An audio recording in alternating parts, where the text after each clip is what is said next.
Alors bonjour à tous. Écoutez, aujourd'hui nous allons parler de l'eau, élément clé dans l'univers et sur Terre et surtout dans nos corps humains. L'eau a été peu étudiée, contrairement à ce qu'on pourrait penser, car effectivement les chercheurs sur l'eau se sont en général attirés les foudres du Gotha scientifique. Alors au départ, par exemple, on peut parler de Gilles Berling aux États-Unis, qui a constaté que l'eau dans nos cellules avait, en particulier au contact de la membrane cellulaire, avait une structure tout à fait particulière. Et donc, lui a eu effectivement été très controversé de son temps, et il en a été de même pour Jacques Benveniste, qui effectivement a parlé de la mémoire de l'eau. Mais cela, nous en parlerons dans une prochaine vidéo. Ce sera un sujet entièrement consacré à la mémoire de l'eau. Aujourd'hui, donc, ces travaux qui ont été menés par ces scientifiques très controversés ont été repris par tout un groupe de chercheurs à l'échelle mondiale. Et ils ont la possibilité de se rencontrer tous les ans lors de ce qu'on appelle les Water Conferences.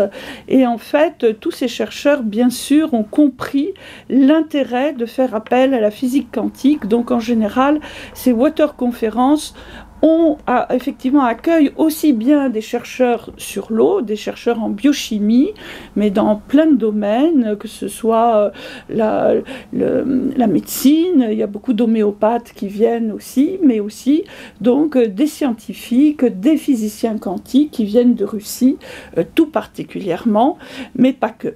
Et donc, il y a aussi l'Italie qui a été très représentée par Emilio Del Giudice, Giuseppe Vitiello, qui est mathématicien, qui a beaucoup travaillé avec le professeur Montagnier. Et donc, tout ça donne effectivement des très belles perspectives. En tout cas, quand ces chercheurs se réunissent, donc comme je vous disais, il n'y a pas que des chercheurs purs et durs dans le domaine de l'eau, il y a aussi donc des chimistes, il y a des biologistes, il y a même des gens qui travaillent dans l'astrophysique, parce que ce qui est intéressant aussi, c'est de s'intéresser à l'univers et de voir que l'eau est présente dans l'univers, même sur Mars. Donc, nous voyons bien que aujourd'hui, l'eau est un sujet central dans nos préoccupations de chercheurs et de médecins. Et pour cause, les travaux de Jerry Pollack qui parlent de la 4e phase de l'eau, donc il a fait un livre entièrement consacré à cela, et maintenant on parle même de la 5e phase de l'eau, mais en tout cas la 4e phase de l'eau a permis de plonger effectivement dans une compréhension totalement différente de l'eau dans le corps humain. L'eau, effectivement, n'a pas du tout le même aspect, si vous voulez. Quand vous buvez l'eau du robinet, effectivement, vous avez une eau liquide. Il faut voir aussi que l'eau, elle existe sous d'autres formes, que ce soit la glace, sous la forme de gaz. Et bien, dans vos corps, l'eau a encore une autre structure qui est extrêmement particulière.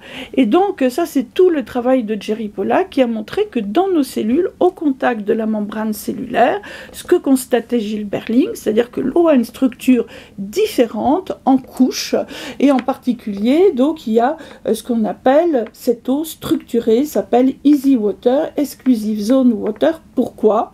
Parce qu'au contact de la membrane cellulaire, tout ce qui est impur dans l'eau, que ce soit des virus, des particules, des toxiques, des produits chimiques, tout ça est évacué vers l'intérieur, ce qui donne la bulk water, et cette eau qui est au contact de la membrane cellulaire est extrêmement pure, et elle a à l'intérieur, elle se structure totalement différemment, donc les molécules d'oxygène s'associent et forment des poches, des petites poches, donc on appelle des domaines de cohérence quantique. Pourquoi?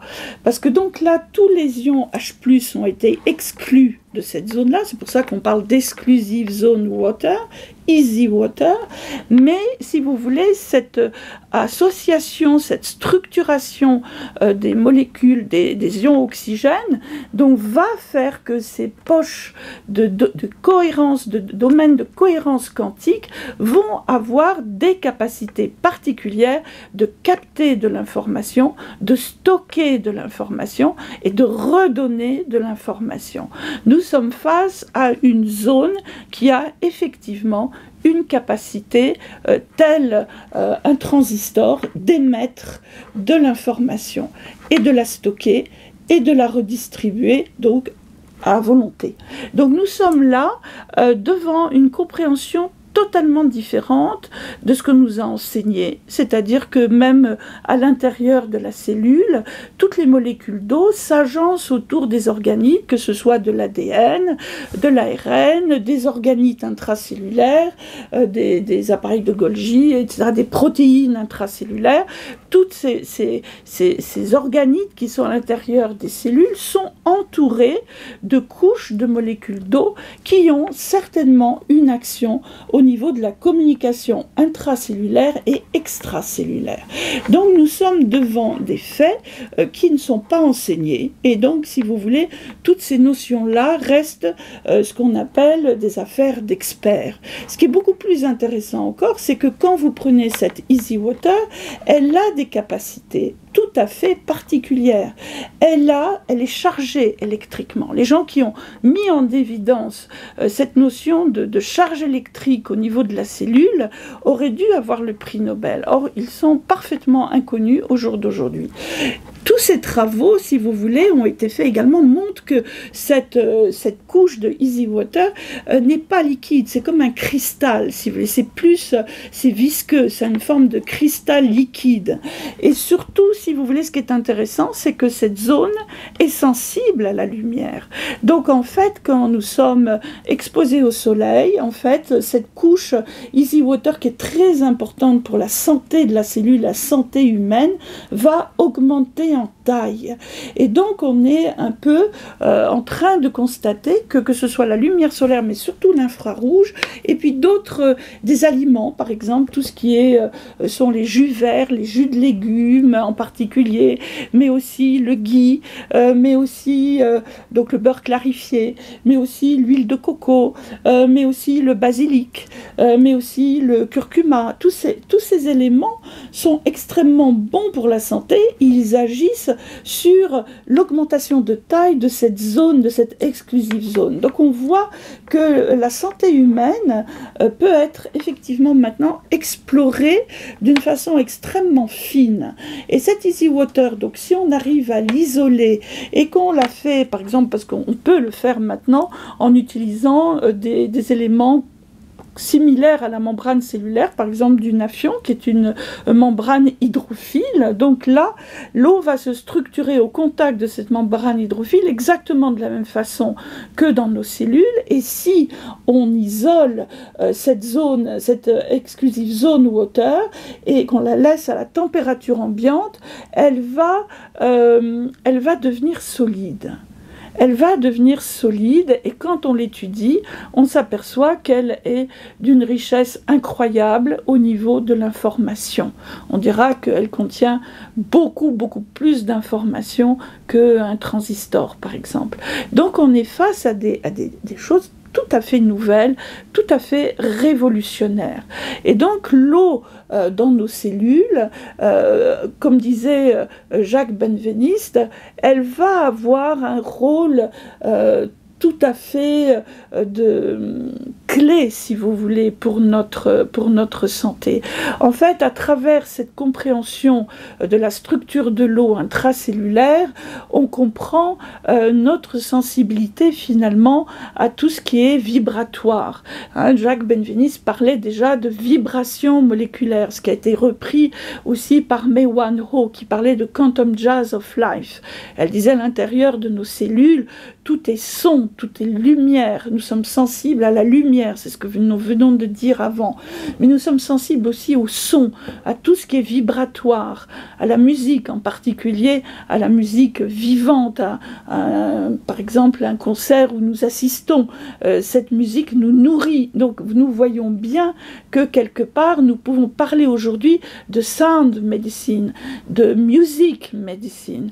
Ça c'est totalement révolutionnaire, si vous voulez. Donc, en tant qu'humains, contenant cette eau intracellulaire, nous sommes donc son, lumière, vibration. Ça, c'est extrêmement important et ça peut expliquer beaucoup de choses sur le plan de notre sensibilité à des médecines énergétiques, hein, que ce soit des médecines par les sons, nous venons d'en parler, par des vibrations, des médecines par les couleurs, des médecines par l'eau informée en particulier, nous allons y revenir tout de suite, par des techniques comme l'acupuncture, comme la couleur. Donc c'est clair que la chromothérapie, mais aussi tout ce qui est médecine par les plantes, parce qu'effectivement, et ce qui marche le mieux, c'est les tisanes. Quand vous mettez de l'eau à bouillir et que vous mettez des plantes, effectivement, l'information est énorme. Elle est vraiment décuplée par rapport à des plantes